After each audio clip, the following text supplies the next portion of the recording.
Bonsoir, bonsoir à toutes et à tous. Quel plaisir de vous retrouver sur El Maralebia pour ce nouveau numéro de Microscoop en ce 7 août 2024. 7 août, 7 septembre exactement. Les Algériens et les Algériennes sont à un mois de ce scrutin tant attendu par notamment le pouvoir algérien qui met énormément de moyens pour entrer en campagne. Un candidat a un seul et unique objectif: communiquer, mettre tous les moyens, notamment pour sensibiliser, aguicher, donner envie aux électeurs et aux électrices de voter, bien évidemment, de voter pour lui. C'est c'est le fil rouge ce soir, la communication, nous allons revenir notamment, on demandera à nos invités tout de même quelques minutes leur réaction sur la nomination d'un ministre de l'Intérieur en tant que directeur de campagne. Ça en dit long sur la transparence quand on sait que c'est l'Intérieur qui valide notamment les scrutins, c'est l'administration du pouvoir.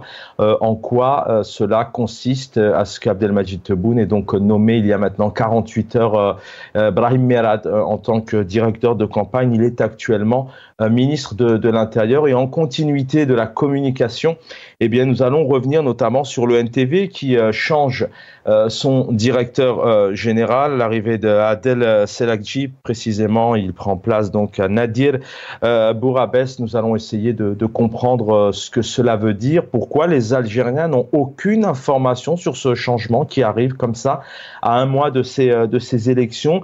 La mise en place d'un changement au sein de l'ENTV par le conseiller à la communication, pas par le ministre, et ça c'est important, par Kamel Sidi Saïd, donc les Algériens qui sont toujours dans la désinformation. Et en parlant de désinformation, eh bien, à l'inverse, Mohamed Lagab, le pouvoir algérien, comme par hasard, c'est une question qui se pose: pourquoi maintenant le pouvoir algérien souhaite s'intéresser à ceux qui, parfois, il a dû mépriser, rejeter, critiquer parce qu'ils s'expriment sur les réseaux sociaux? Ce sont les influenceurs. Les influenceurs qui, pour certains, ont des dizaines, voire des centaines, voire des millions d'abonnés, donc ils sont suivis par le monde entier et souvent par donc les citoyens et les citoyennes de leur pays, en tout cas par les Algériens et les Algériennes. Pourquoi est-ce que maintenant Mohamed Lagab donc parle de la mise en place notamment d'une caisse pour les soutenir?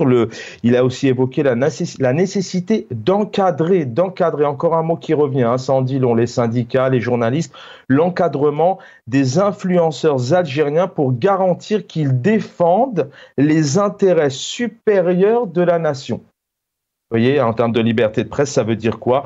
Demander aux influenceurs de défendre les intérêts supérieurs de la nation. Il a aussi souligné l'importance de la formation continue dans ce domaine. Une conférence devrait avoir lieu intitulée Quel rôle pour les influenceurs dans l'élection présidentielle, afin de discuter des contributions potentielles des influenceurs dans le cadre du processus électoral. Est-ce que le pouvoir algérien va donc demander aux influenceurs de donner des cours de droit civique, ou peut-être de vanter les mérites et le bilan d'Abdelmadjid Tebboune? Et puis ceux qui ne le feront pas, est-ce qu'ils auront aussi de l'argent de cette caisse? Est-ce qu'ils auront aussi leur place? Karim Kébir, journaliste, Alger. Bonsoir, cher Karim Kébir. Bonsoir, chers confrères. Merci. Bonsoir à vos invités, à vos spectateurs. Merci infiniment. Dans quelques instants viendra nous rejoindre Montassero Boutroun, journaliste, historien. Karim Kébir, je vais commencer par vous. Première réaction, quand vous avez appris que Abdelmadjid Tebboune, président actuel algérien, a nommé le ministre de l'Intérieur, qui d'ailleurs, je rappelle, a été ministre déjà en 95, hein, c'est vraiment un ancien, c'est un ancien des anciens. Comment vous avez réagi? Ça en dit long d'abord sur le renouveau, la nouvelle Algérie, ça c'est une question. Et puis ça en dit long aussi un peu sur la fiabilité, la transparence, démontrer aux Algériens que de garder un peu la même équipe. Comment vous expliquez cette nomination? Quel est son objectif? Quels sont les atouts et les inconvénients? Écoutez, de toutes les façons, je pense que on ne s'encombre pas maintenant des formes. De toutes les façons, ce n'est pas la première fois qu'un responsable en exercice ou bien désigné. Rappelez-vous Abdelmalek Fillal avec Bouteflika. Donc, quand il s'agit de dessiner une feuille de route, c'est-à-dire comment dire, aider au mieux, en tout cas éviter toute surprise. Forcément, on choisit les hommes lige, les hommes clés qui peuvent assurer la victoire. Donc je crois que c'est le même, c'est ce qui a c'est ce qui a motivé aussi le changement de la télévision. C'est-à-dire, donc le plan il est établi,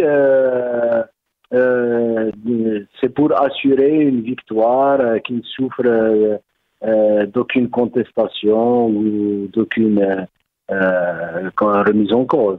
Voilà, donc c'est les puissants du moment qui décident de mettre quelqu'un qui maîtrise donc l'administration, qui a la mainmise sur tous les rouages, si vous voulez, de l'administration. Donc c'est pour éviter toute surprise concernant le déroulement du scrutin. Voilà. Donc je pense que personnellement, ce n'est pas une surprise à partir du moment où tout est tracé d'avance. Alors cette information elle a été relayée bien évidemment sur les médias, à l'inverse des deux autres candidats qui pour l'instant sont totalement oubliés par les médias. Karim Kebir, vous êtes journaliste. Je crois que c'est le 4e changement au sein de l'ENTV, une institution du nouveau directeur général, notamment par Kamel Sidi Saïd. Comment d'abord vous expliquez que ce soit le conseiller à la présidence qui nomme, qui met en place et qui investit ce nouveau directeur et pas le ministre de la Communication, déjà dans la forme, dans un premier temps, et puis dans un deuxième temps, alors on est toujours un peu dans ce questionnement. Est-ce qu'il est nommé vraiment pour vraiment réaffirmer les choses en termes de communication, de médias qui iront dans le sens du candidat Tebboune, ou justement à l'inverse, ça serait peut-être pour donner la place aux autres et plus de liberté? Écoutez, de toutes les façons, le NTV, les changements sont fréquents. Elle est la propriété exclusive du pouvoir. Donc, il serait naïf et illusoire de penser à une éventuelle ouverture. Donc, comme je vous l'ai dit, c'est toujours les puissants du moment qui désignent les leurs, les hommes liges, les hommes proches, ceux dont ils ont une grande confiance, qu'ils connaissent, qu'ils maîtrisent, et ils les désignent donc à travers, à la tête de tous les organismes ou les institutions, en tout cas, tout ce qui peuvent concourir, en tout cas, à la réussite du candidat. Bon, bien entendu, on va toujours tenter de vendre l'idée comme quoi ce changement vise à assurer une forme de neutralité, mais moi, personnellement, je suis sceptique. Je suis sceptique parce que, comme je vous l'ai dit, le NTV n'a jamais, si l'on accepte la parenthèse 89-91, le NTV a toujours été un porte-parole officiel donc des orientations du régime. Donc ce changement intervient justement avec l'élection, c'est pour encore une fois éviter qu'il y ait des débordements, qu'il y ait pour donner l'image qu'il a donnée du candidat. Pour le changement, sous d'autres latitudes, de mon point de vue, le ministre aurait mieux fait de démissionner parce que pour moi, c'est un camouflet, le fait qu'il soit complètement ignoré, isolé. Ces changements. Oui, bien sûr, il est isolé. Il a montré de toutes les façons, lors des vœux de l'Aïd, quand il s'est rendu à l'INTV, à la radio, dans certaines télévisions. Donc forcément, il a pris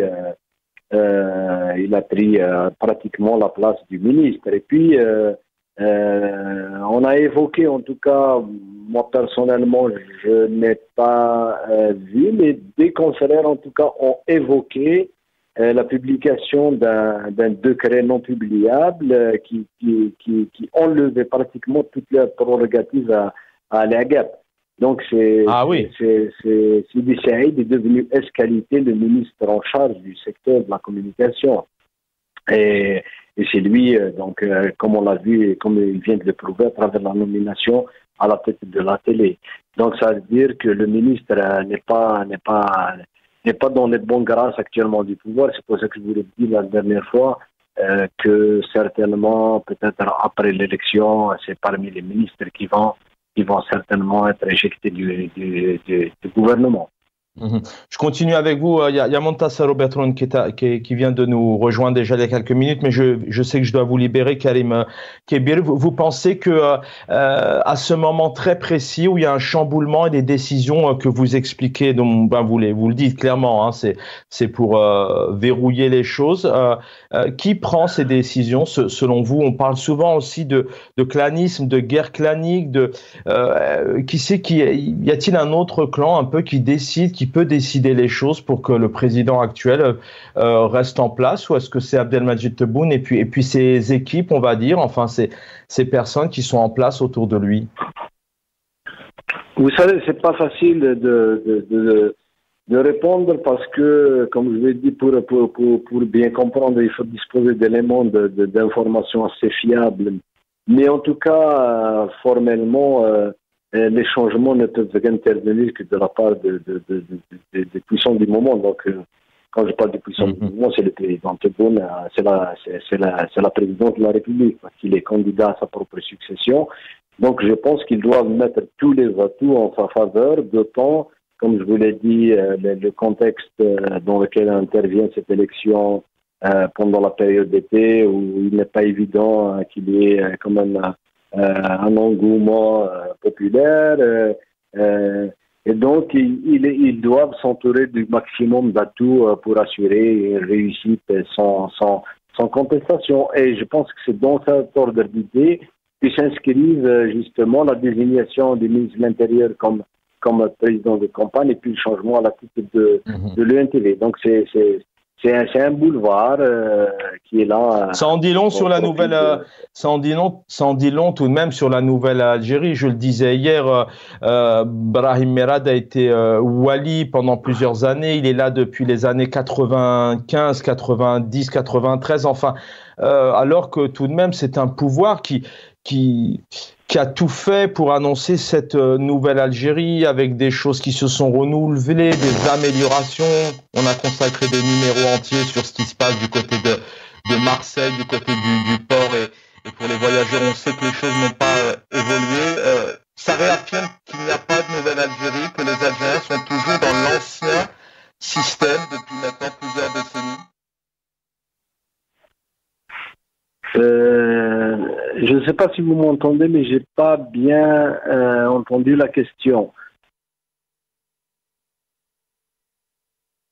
Allô?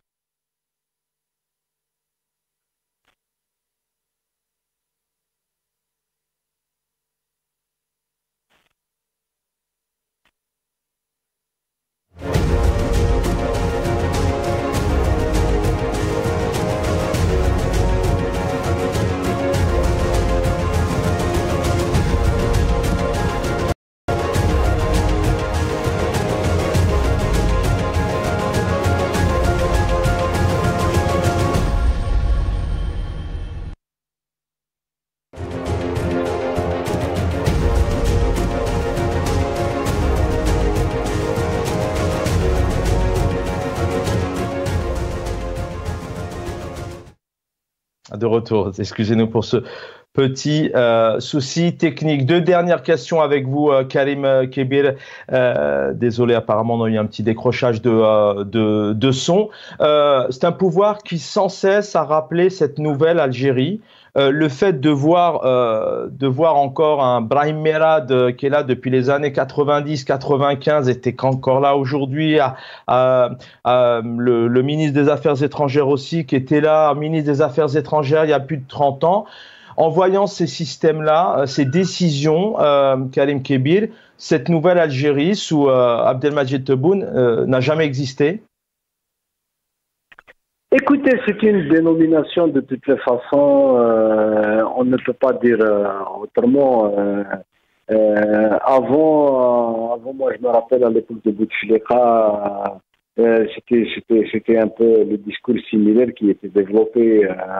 On disait que l'Algérie est revenue sur la scène internationale, Bouteflika a rendu ses lettres de noblesse à l'Algérie, un décollage économique et tout ça. Et puis au bout de 20 ans, on a vu ce qui est devenu de l'Algérie et comment les Algériens sont sortis pour exprimer leur ras-le-bol. En fait, moi, je ne parle pas des individus, donc le problème n'est pas dans les personnes. Il y a un problème de système. Il y a un problème de système et qui parle de système dit mécanisme de fonctionnement, code de fonctionnement, il y a une certaine perception, une certaine conception du pouvoir. Et c'est ça, je pense, que le clou du problème de l'Algérie. Donc, tant que le système n'a pas changé, je crois que ça sera toujours les mêmes recettes qu'on va éprouver, c'est les mêmes réflexes, c'est les mêmes comportements. Donc là-dessus, je pense qu'il n'y a pas de changement.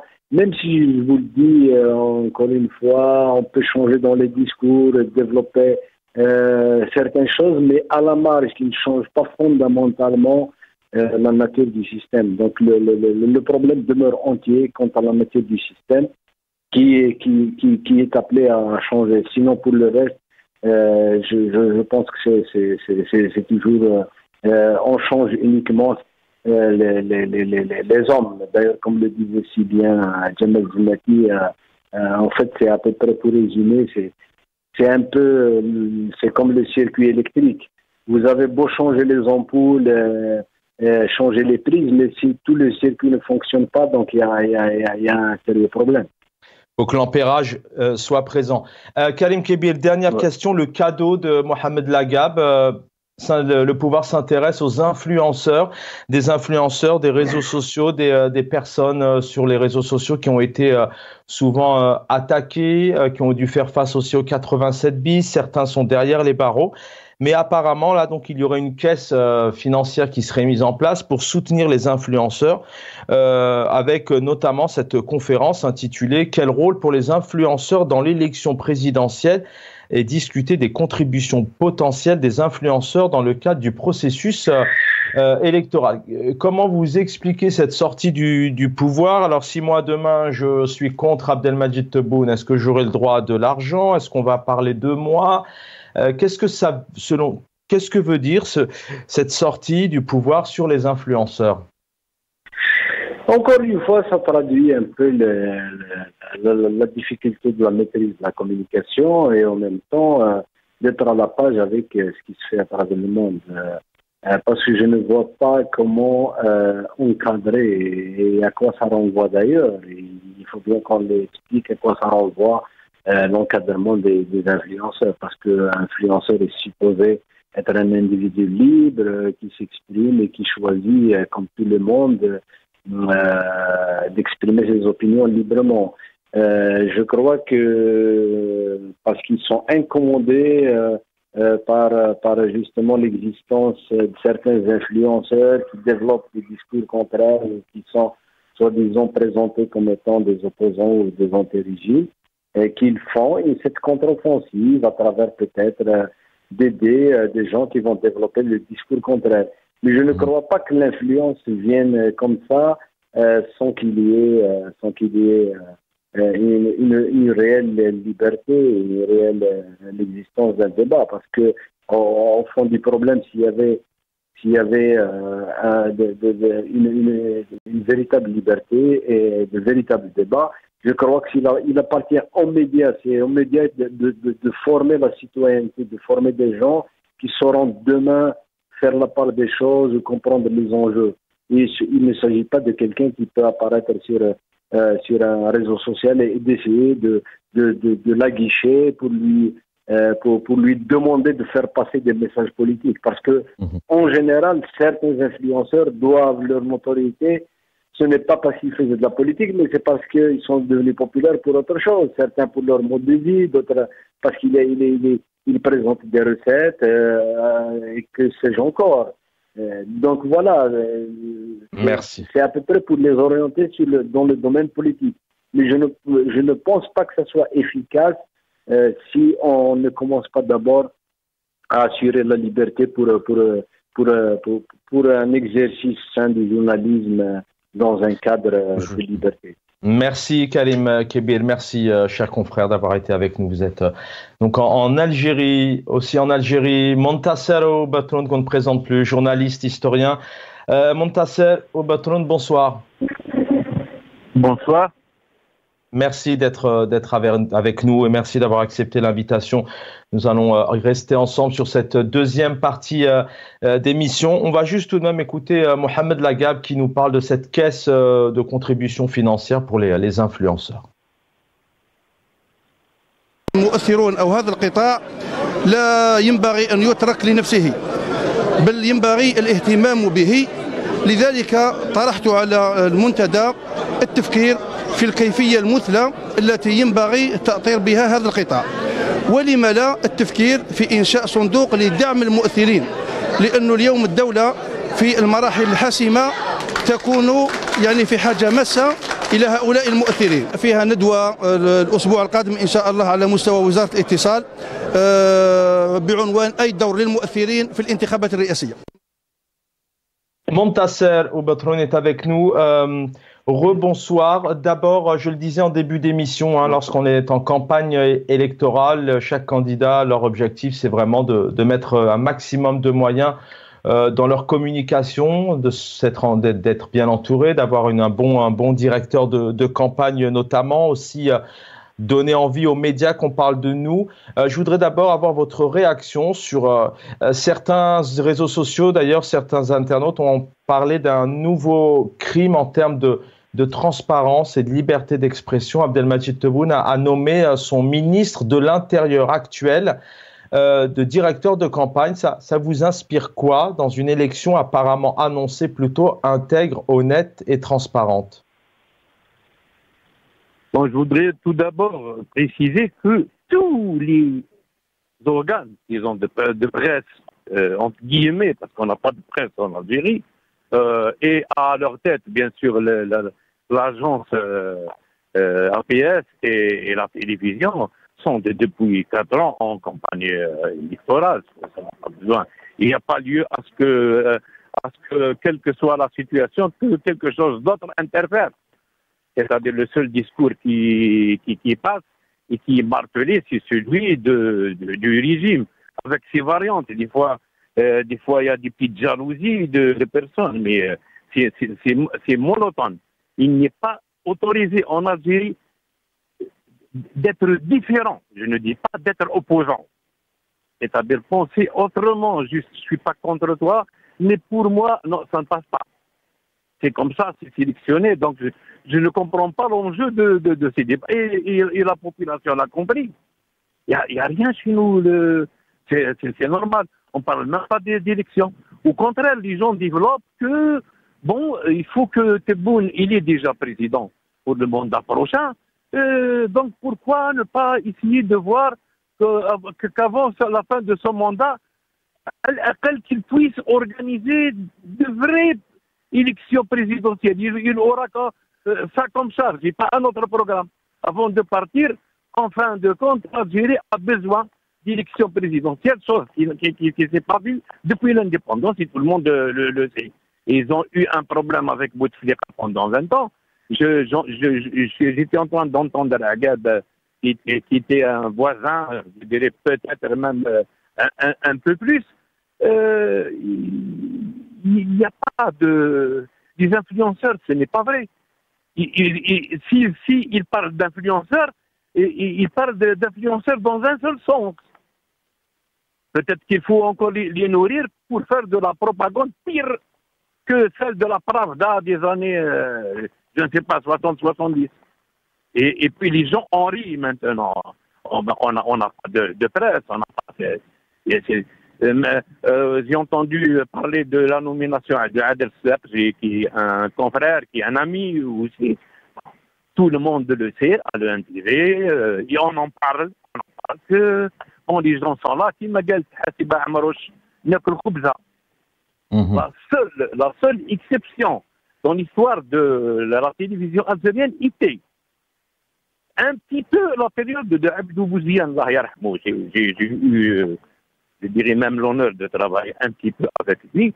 Bon, c'était pas de la démocratie, mais quand même, c'était quelqu'un qui ne se soumettait pas, et qui discutait, et qui essayait de libérer des espaces dans le domaine politique, sans être, c'est toujours la télévision du pouvoir, du régime, ça on le sait, mais il ne se laissait pas piétiner par des bambins, des généraux, des fils de généraux.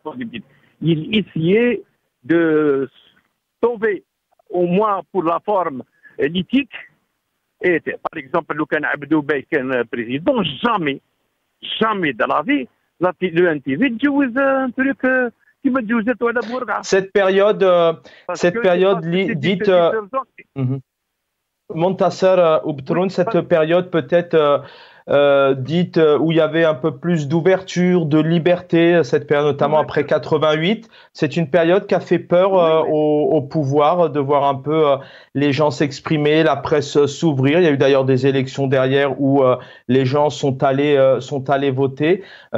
Et depuis, c'est vrai que les analystes, les observateurs, les historiens, les journalistes disent effectivement, juste après cette période-là, tout a été totalement verrouillé, et d'où ces choix, effectivement, de nommer aussi des changements de direction dans certains médias. Je peux ajouter tout de suite que dans la télévision, il y a quelques éléments intéressants, et il y a une majorité de Wakalin Khobz. Et puis je connais, et c'est des gens qui me disent que j'ai raison, mais qui n'ont pas ni l'audace ni de dire leur opinion, parce que c'est qui mieux à la brosse pour des postes, pour des salaires, pour des avantages, les gens sont prêts à tout, c'est-à-dire sans aucune limite pour se mettre au pied du Seigneur. Et voilà ce qui est négatif. Ils sont arrivés à faire face carrément au Hirak. 26 millions d'Algériens dans la rue. Ils n'ont pas une seconde à l'NTV. Ils sont connus. Et ce n'est pas des exemples qui manquent. Et c'est pas demain la veille que ça va changer. Et encore, il ne faut pas croire qu'aujourd'hui, il n'y a pas de chance, il n'y a pas de différence entre Boukhabs et Slaqji. La seule fois, je me souviens, où l'armée est intervenue carrément, on en a parlé avant le coup d'État à Ben Harin, avril 2019, parce que les gens ne savent pas le retournement. ومن بعد قايد صالح دي البوتفليقه يروح alors هو اللي كان يبوسي فيه باش c'était là où quand il y avait la nomination تاع الحكومه il y avait une autre nomination Saïd Bouteflika aussi envoyé à la télévision par le créneau اللي مولف بهم à travers l'autre إشرايات à l'époque. Donc ils sont venus pour lire un truc où ils mettent fin c'est-à-dire au fond.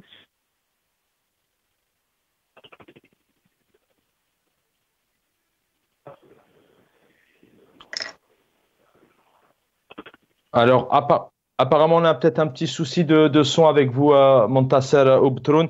On va essayer de vous retrouver dans quelques instants. Je vous propose de regarder cette vidéo. C'est le NTV, notamment, c'est la nomination du nouveau directeur général de la télévision nationale publique algérienne. بمقر التلفزيون الجزائري أشرف المستشار المكلف بالمديرية العامة للاتصال برئاسة الجمهورية السيد كمال سيدي السعيد على تنصيب السيد عادل سلاقجي مديرا عاما بالنيابة للمؤسسة العمومية للتلفزيون خلفا للنادر بوقابس. Voilà, nous allons tenter de retrouver dans quelques instants Montasser Oubtroun. On le souhaite, on fait un salut à nos équipes. Donc l'actualité, notamment ce soir, on vous le disait, hein, d'abord la nomination il y a 48 heures qui fait parler tant d'elle du directeur de campagne d'Abdelmadjid Tebboune, Brahim Merad, qui est déjà dans les arcanes du pouvoir depuis plus de 30 ans, 30-40 ans. Et puis, notamment, voilà, la nouveauté, c'est une nouvelle direction générale à l'ENTV, nommée par le conseiller à la présidence Kamel Sidi Saïd et non le ministre de la Communication. Et puis, les influenceurs qui, apparemment, maintenant vont être soudoyés, accompagnés. Mais quels influenceurs? Est-ce que ceux qui ne sont pas dans le sens du pouvoir auront les mêmes les mêmes honneurs de la République, si je puis me permettre d'employer ce terme de République en Algérie. Montasser Oubatroun est de retour avec nous. On a bien compris avec Karim Kébir ce soir que voilà, ces différentes nominations, ces différentes propositions, encadrement, même avec les influenceurs, c'est certainement d'encadrer, de verrouiller, de faire en sorte peut-être que Abdelmadjid Tebboune soit toujours au pouvoir. Vous êtes historien, Montasser Oubatroun, vous avez une certaine expérience en Algérie, vous connaissez aussi ce système. Quelles sont les causes, selon vous, qui depuis maintenant des décennies amènent malheureusement à ce que le peuple algérien, parce qu'il s'agit du peuple algérien, qui d'ailleurs a boycotté tous les scrutins maintenant depuis plusieurs années, qui l'amène encore à subir et à vivre ces difficultés de pouvoir d'achat, ces difficultés à se soigner, à vivre en Algérie. Il y a les haragas malheureusement, les bacheliers ne restent pas au pays, la diplomatie a plutôt été un fiasco depuis 5 ans. Comment vous expliquez quelles sont les causes de ces échecs? D'abord, je tiens à préciser, par exemple, pour le NTV, parce que chaque 28 octobre, il nous tire une fête nationale. Le NTV. حشكم اليوم استعادة السيادة على مقر التلفزيون كيفاش تعاد السيادة alors que c'est la France اللي دارت التلفزيون. On peut dire ça لو كان كيدخلوا علينا وقت اللي كانت عندنا une télévision. Eh ben, cette télévision a été créée justement dans les années 56-57 et a servi d'outil de guerre et d'outil de propagande sous massue, Radio Bled, etc., justement pour imposer le site Al-Jadida, Al-Faransiyya, que l'Algérie, et ça a été toujours le discours. Et les gens qui ont reconduit justement le NTV ce 28 octobre, il y avait quelques moujahidines qui sont venus du Maroc, mais le reste qui travaillaient dans la télévision algérienne. Il y a beaucoup qui sont devenus après responsables, ils ont caché leur image, qui ont créé Algérie française, qui sont sortis dans les trucs de mai 58, etc. Donc ils sont restés avec la même... c'était pas ni un outil d'information, ni un organisme qui est chargé d'une mission de service public, d'informer et de mettre... Non. Elle est à la sorte au pied du maître. C'est pour ça que le pauvre Agueb n'a pas payé à TV. C'est le ministre de l'information. Bien sûr, je pense que l'Algérie gagnerait beaucoup à ce que pas Agueb, mais tout le ministère, ce ministère n'existe pas. Mais on est dans un truc de divinité et de politique très avancée. Je pense qu'aujourd'hui, le pouvoir, c'est-à-dire fait des médias, et notamment de l'ENTV, etc., un outil qui est dangereux, qui porte des risques, y compris à la sécurité nationale. Je me souviens, il y a quelques années, la ligne éditoriale de la majorité des journaux la faisait le ministre, j'ai oublié son nom, Green, qui le chargé de communication et un des chefs de Djibouti, qui était à Saourès. Mais vous dites un danger... Une société étrangère qui dicte à tous les médias algériens une ligne éditoriale. Demain, Israël peut acheter Suarez, etc. Et c'est Israël qui va nous faire, malheureusement, notre ligne. C'est pour ça, pour mieux défendre le pays, on ne peut pas le défendre sans liberté. Mais ce pouvoir, il est dans un degré d'aveuglement qui pousse justement le pays au suicide.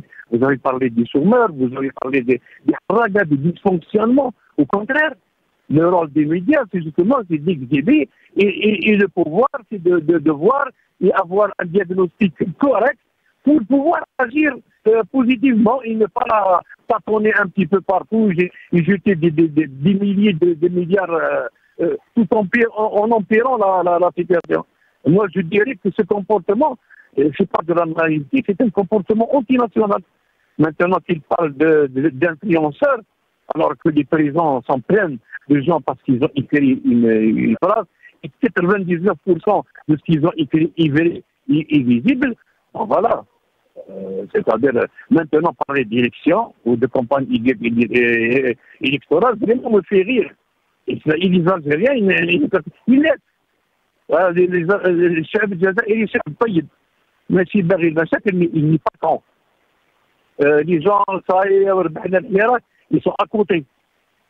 Comment il est le peuple, Montasser Obtroun, c'est bien terminé ces 2 minutes sur cette date du 7. Vous êtes en Algérie. Comment le peuple algérien, alors on sait qu'au sein des médias tout est verrouillé, vous l'avez dit, vous l'avez analysé, les observateurs le disent, mais le peuple, leur quotidien, est-ce qu'ils s'intéressent vraiment, est-ce qu'ils sont intéressés par cet éventuel changement? Alors nous on sait pourquoi on n'y croit pas, mais c'est tout de même des annonces qui sont faites par le pouvoir actuel. Est-ce que le peuple est sensible? Je vais vous dire, le peuple est très sensible. Il te parle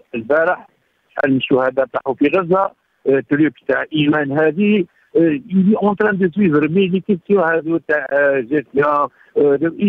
le peuple soutient la diplomatie algérienne.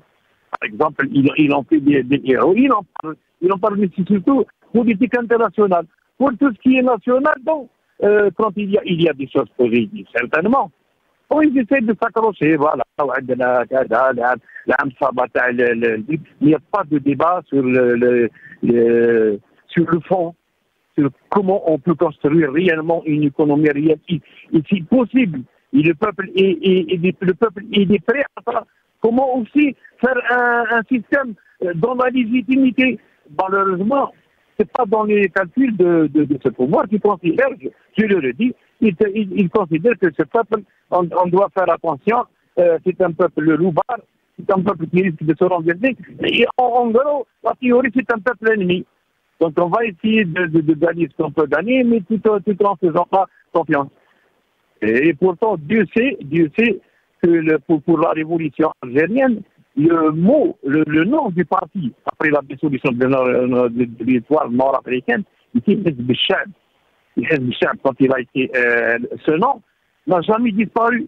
Même quand il a été dissous, il est passé à la clandestinité. Et c'était le moteur qui a mobilisé la population et son discours le mobilise. Maintenant, les influenceurs, les seuls influenceurs qui peuvent influencer les Algériens, ils peuvent bénéficier d'une sympathie. Si ce n'est pas carrément un suivi important, c'est la vérité. Merci Montasser Obtroun d'avoir été avec nous. Merci infiniment pour votre fidélité. Journaliste, historien, merci infiniment. Et Karim Kebir aussi était avec nous, notre cher confrère. Journaliste l'équipe en régie, merci infiniment pour votre présence. Dans quelques instants, mon ami Jamaldine Benchenouf juste derrière. Jamaldine Taleb pour El Umq, le standard vous êtes ouvert avec Samir Khaldi ce soir et juste un peu avant, c'est Mohamed Bachou. J'aurai le plaisir de vous retrouver, je l'espère, demain soir. Prenez soin de vous.